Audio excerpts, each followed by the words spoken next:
News Matt in the building. What's good, y'all? Hope you're having a blessed day. We got some major things to discuss and talk about in this news video. But first, if you're new to this channel and you like the content, what are you doing? Join the family. Hit that subscribe button and leave a like for more. We're on the road to 100K, so I appreciate it if you join the family.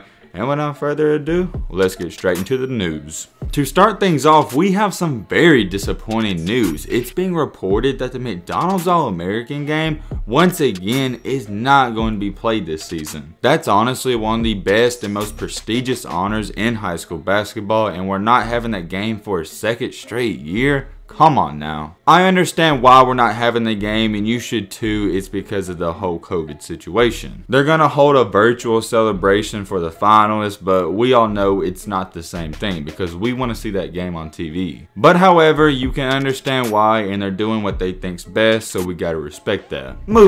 Continuing on in our news video, we got to talk about Kentucky basketball because they shocked the world. I know exactly what you're sitting there thinking. Yo Matt, what did Kentucky do? Last night they had a basketball game against Vanderbilt, and let's just say Vanderbilt isn't really that good. The only solid thing about Vanderbilt is that they have Scottie Pippen Jr. Besides that, they're not that good. Going into this game, Kentucky was riding an impressive one-game win streak, which is pretty big for this season. To go along with that, people were expecting them to come out and dominate this game, and that did not happen. I know a lot of you don't keep up with Kentucky basketball, but all you need to know is that they're notorious for blowing leads in the last 3 to 4 minutes of the second half. They've had 9 games this year where they were winning in the second half and lost. Once again, what do you know? Deja vu. They was dominating this entire game until late in the second half. There's no other way to put it. They almost blew this game. And this was against a sorry Vanderbilt team. I'm just gonna say it. But I gotta give credit where it's due. They won a game on the road, and anytime you can do that, it's a good achievement. The reason I'm saying they shocked everyone is because they somehow hung onto a second half lead. Was it pretty? No. Did it look good? No. But a win's a win. They won the game 82 to 78. Kentucky improved to 7 and 13, and Vanderbilt went to 6 and 11.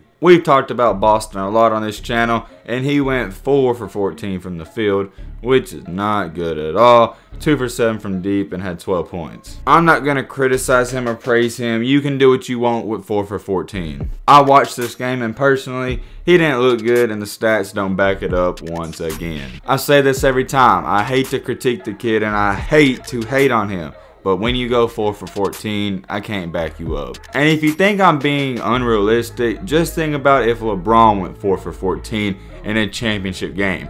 People would be killing him. For Kentucky, the best player for this game was the best player for this entire season, and that was Isaiah Jackson. He went 5 for 5 from the field, had 9 rebounds and 15 points. That's all I really wanted to touch on the Kentucky situation, was how Boston performed and how Kentucky's team actually hung on to a win. With all that being said, let's head into the best and final part of today's news video. If you watched yesterday's news video about Amari Bailey and Mikey Williams, 30 to 40 minutes right after I posted that video, it was announced that Amari officially committed or signed to UCLA. And this is big, and I mean big news. But it isn't really shocking because he's from that area. A lot of people have forgotten that he was originally committed there, so for him just to recommit, it's not that big of a deal. Well, let me rephrase that. It is a big deal, but it wasn't unexpected. Here's what he had to say about it. UCLA was always the place I wanted to be on and off the court. Just my lifestyle and who I am as a person, I feel like it suited UCLA best. Like I said, everyone pretty much expected him to go there, but now the situation we gotta talk about is this right here. With Amari, Bronny, and Mikey all being good friends, a lot of you guys were asking me the question, especially on Instagram, and tagging me, what do I think about them maybe potentially teaming up in college? There's still a possibility that they could team up in high school, but I think there's an even greater chance that if they all go on the college route, they all could play together. It makes sense. Amari's already committed there, Bronny's from that area, LeBron's playing for the Lakers, so he could stay home. By stay home, I'm referring that Bronny could stay close to where he's at. And then 2, we got Mikey, who's been in the California area before, and he really likes it there. Just something pretty unique and cool to talk about and brainstorm about. Let me know in the comment section what you think about that down below. Not going to lie, we've had a lot of news going on these past couple of days,